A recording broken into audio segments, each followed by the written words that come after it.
बीडमधले मसाजोग गावचे सरपंच संतोष देशमुख यांच्या हत्या प्रकरणातील आरोपी हे धनंजय मुंडेंच्या जवळचे असल्याचं समोर आलं। तेव्हापासून धनंजय मुंडेंच्या अडचणी कायमच वाढत गेल्या। या प्रकरणात धनंजय मुंडेंवर कायम वेगवेगळे आरोप होत आले। बीडमधल्या मुंडे दहशतीचं राजकारण करत असल्याचे आरोपही झाले। यामुळे विरोधकांसोबत सत्ताधारी पक्षातील नेत्यांनीही धनंजय मुंडेंच्या राजीनाम्याची मागणी केली आणि मुंडेंना राजीनामाही द्यावा लागला।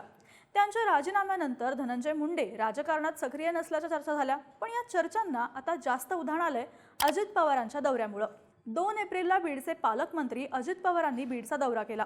पालकमंत्री झाल्यापासून हा त्यांचा दुसराच दौरा होता। पण या दौऱ्याला धनंजय मुंडेंच्या अनुपस्थितीने सगळ्यांचंच लक्ष वेधलं। त्यातच अजित पवारांनी या दौऱ्यावेळी केलेल्या काही विधानांमुळे अजितदादा बीडच्या राजकारणासाठी पुनर्बांधणी करत असल्याच्या आणि मुंडेंना पर्याय शोधत असल्याच्याही चर्चा व्हायला लागल्यात। तसे संकेत अजितदादांनी या दौऱ्यातून दिल्याचंही म्हटलं जातं।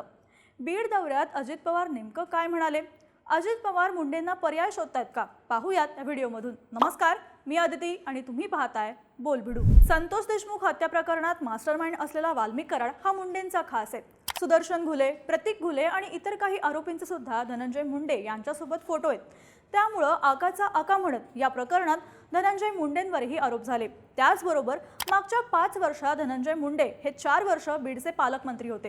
या काळात त्यांनी वाल्मिक कराडला प्रतिपालकमंत्री केल्याचा आरोप त्यांच्यावर होतो। यासोबतच वाल्मिक कराडला यामुळे एका घटनाबाह्य सत्ता केंद्र आणि पालकमंत्र्यांचे सगळे अधिकार मिळाले। यातूनच त्यानं बीडच्या पोलीस आणि संपूर्ण प्रशासनावर आपली जरब बसवली। त्यानं हजारो निरपराध लोकांवर खोटे गुन्हे दाखल केले। कराडनं वाळू राखेच्या अवैध व्यवसायाच्या माध्यमातून आपलं कोट्यवधींचं साम्राज्य उभारलं। वाल्मिक कराडची ताकद वाढण्यात धनंजय मुंडेंनी त्याला दिलेलं पाठबळ हे सगळ्यात महत्त्वाचं कारण असल्याचं सांगितलं जातं। अप्रत्यक्षपणे वाल्मिक कराडसारख्या गुंड प्रवृत्तीच्या लोकांना ताकद पुरवून त्यांच्या माध्यमातून धनंजय मुंडेंनी स्वतःची इकोसिस्टीम बीडमध्ये तयार केल्याचे आरोप धनंजय मुंडेंवर झाले। आता मुंडेंनी राजीनामा दिला असला तरी तो राजीनामा घेण्यामागे मुख्यमंत्री देवेंद्र फडणवीसांची महत्त्वाची भूमिका असल्याचं सांगितलं गेलं। पण अजित पवारांनी मात्र याबद्दल बोलताना नैतिकतेच्या कारणाने मुंडेंनी राजीनामा दिल्याचं म्हटलं। त्यामुळे मुंडेंबाबत अजित पवारांची भूमिका नक्की काय आहे याचा अंदाज बांधणं कठीण होतं। पण 2 एप्रिलला अजित पवारांनी बीडमध्ये आल्यावर वाढत्या गुन्हेगारी विरोधात कठोर भूमिका घेतली। यावेळी त्यांनी विशेषतः धनंजय मुंडेंचा वर्धहस्त असलेला वाल्मिक कराडची वाळू आणि राख व्यवसायावर मक्तेदारी निर्माण झाली होती। यातून अनेक आका निर्माण झाले आणि सामान्य माणसाला परळीत राखेचं टेंडरही मिळत नाही अशा चर्चा होत होत्या। याच सगळ्या पार्श्वभूमीवर अजित पवारांनी इथे राख, वाळू अशा सगळ्या गँग आहेत। मात्र आता या सगळ्या गँग बंद करणारे, आता सर्व गँगला सुतासारखं सरळ करणारे असा इशारा दिला। तसंच कोणाचीच दादागिरी खपवून घेतली जाणार नाही। पक्षात कार्यकर्त्यांना घेताना त्यांचं रेकॉर्ड तपासूनच त्यांना पक्षात घेतलं पाहिजे। चुकीच्या प्रवृत्तीचे लोक आपल्या आसपासही असता कामा नये, कारण उगाच एखादी गोष्ट लाईटली घेतली तर त्याची किंमत पक्षाला आणि नेत्यालाही मोजावी लागते। तसंच जी वेगवेगळी प्रकरणं बाहेर येत आहेत त्यांचा तपास केला जाईल। जर त्याचे धागेदोरे लांबपर्यंत जात असतील तर कोणालाही पाठीशी घातलं जाणार नाही असं बीडच्या दौऱ्यात त्यांनी सांगितलंय। अजितदादांनी यातून अप्रत्यक्षपणे धनंजय मुंडेंनाच इशारा दिल्याची चर्चा होतीये। त्यातच पालकमंत्री झाल्यावर अजित पवारांनी जेव्हा बीडचा दौरा केला होता तेव्हा परळीत स्वतः धनंजय मुंडेंनी त्यांचं स्वागत केलं। त्यावेळी त्यांनी मुंडेंवर आरोप करणाऱ्या सुरेश धस आणि प्रकाश सोळंकेंना जिल्हा नियोजन समितीवरून हटवलं होतं। त्यामुळे अजित पवार मुंडेंच्या पाठीशी ठामपणे उभं असल्याचं बोललं गेलं। पण दादांच्या बुधवारच्या बीड दौऱ्यावेळी मुंडे उपस्थित नव्हते। प्रकृतीच्या कारणामुळे आपण उपस्थित नसल्याचं मुंडेंनी सांगितलं। अजित पवारांनीही तशी माहिती माध्यमांना दिली। पण अजित पवार बीडमध्ये असताना धनंजय मुंडेंनी मुंबईत एका फॅशन शोला हजेरी लावल्याच्या बातम्या माध्यमांकडून देण्यात आल्या। त्यामुळे दादांनी जाणीवपूर्वक मुंडेंना टाळलं का? अजित पवारांना मुंडे नकोसे झालेत का? अशा चर्चा होत आहेत। या चर्चांमागचं पहिलं कारण म्हणजे मराठा समाज दुरावण्याची भीती। आधी आरक्षणाच्या मुद्द्यावरून मराठा आणि वंजारी समाजात तणावाचं वातावरण होतं। मात्र आता मराठा समाजातून येणारे मसाजोगचे सरपंच संतोष देशमुख यांच्या हत्येनंतर मराठा आणि वंजारी समाजातलं बीडमध्ये असणारं वैर अजूनच वाढल्याचं सांगितलं जातं। त्यातच धनंजय मुंडे बीडच्या राजकारणात वंजारी समाजाचे महत्त्वाचे नेते म्हणून ओळखले जातात। त्यामुळे या हत्या प्रकरणातून 2 समाजात तणाव निर्माण झाला असतानाही धनंजय मुंडेंची पाठराखण केल्यामुळे राष्ट्रवादी अजित पवार गटापासून मराठा समाज लांब जात असल्याच्याही चर्चा होत आहेत। त्यामुळे शरद पवारांप्रमाणे मराठा पॉलिटिक्समध्ये आपलं भक्कम स्थान निर्माण करण्यासाठी मराठा समाजाची अजित पवारांना नितांत गरज आहे। त्यामुळे सध्या तरी धनंजय मुंडेंच्या पाठीशी उभं राहून अजित पवार मराठा मतदारांना नाराज करणं अजितदादांना परवडणारं नसल्याचं सांगितलं जातं।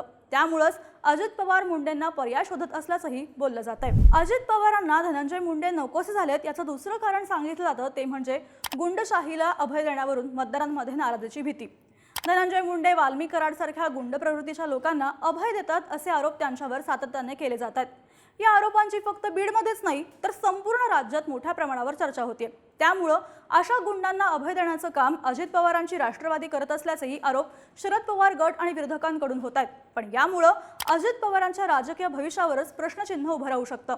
मुंडेंच्या माध्यमातून अजित पवारांच्या राष्ट्रवादीवर होणाऱ्या आरोपांमुळे सामान्य मध्यमवर्ग नाराज होण्याचीही शक्यता आहे। आगामी महापालिका आणि स्थानिक स्वराज्य संस्थांच्या निवडणुकांसाठी या मध्यम वर्गाची भूमिका अत्यंत महत्त्वाची ठरते। आता अजित पवारांच्या राष्ट्रवादीचा मुंबईत जोर नसला तरी पिंपरी चिंचवड, पुणे अशा महत्त्वाच्या महापालिकांमध्ये अजित पवारांना आपली ताकद सिद्ध करायची आहे। या ठिकाणी सुशिक्षित मध्यम वर्ग मोठ्या प्रमाणात असल्याने त्यांची मतं राष्ट्रवादीसाठी सुद्धा महत्त्वाची ठरणार आहेत। त्यामुळे आपल्या पक्षाचा नेता असला तरी त्याच्यामुळे गुंडशाहीला खतपाणी मिळत असेल तर आपण कोणालाही माफ करणार नाही असे संकेतच अजित पवारांनी दिलेत। यातून मध्यम वर्गाला आपल्या सोबत ठेवण्याचा त्यांचा प्लॅन असल्याचंही सांगितलं जातंय। अजित पवारांना धनंजय मुंडे नकोसे झालेत या चर्चांमागचं तिसरं कारण म्हणजे आपल्याच पक्षावर होल्ड नसल्याची टीका।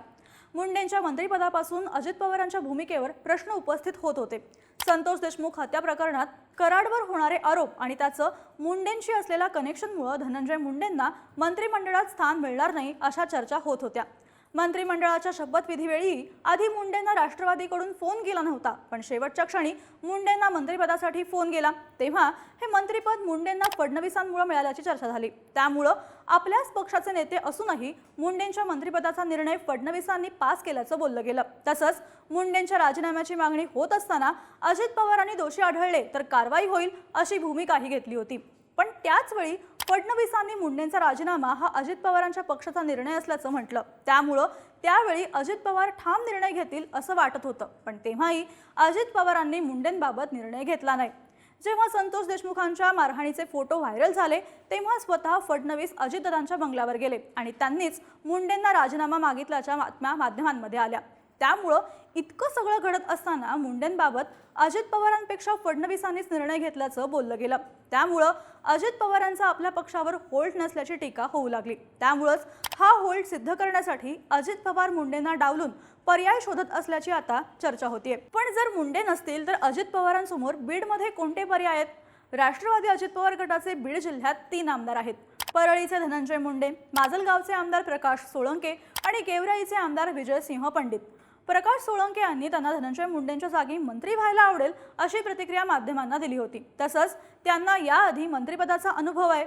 यावेळीही मंत्रिपदासाठी त्यांचं नाव चर्चेत होतं। मागच्या वेळी त्यांनी मंत्रिपदासाठी बंड पुकारलं होतं। मस्साजोगच्या सगळ्या प्रकरणात धनंजय मुंडे आणि सोळंके हे एकाच पक्षाचे असून देखील सोळंके यांनी उघडपणे धनंजय मुंडेंच्या विरोधात भूमिका घेतल्याचंही दिसून आलं। त्यामुळे ते धनंजय मुंडेंची पक्षातील स्पेस घेण्याचा प्रयत्न करत असल्याच्याही चर्चा होत्या। प्रकाश सोळंके हे मराठा समाजातून येतात, त्यामुळे मागच्या काही दिवसात मराठा समाज दुरावण्याची जी भीती निर्माण झाली आहे त्यासाठी पर्याय म्हणून प्रकाश सोळंके यांना अजित पवार ताकद देऊ शकतात असंही बोललं जातंय।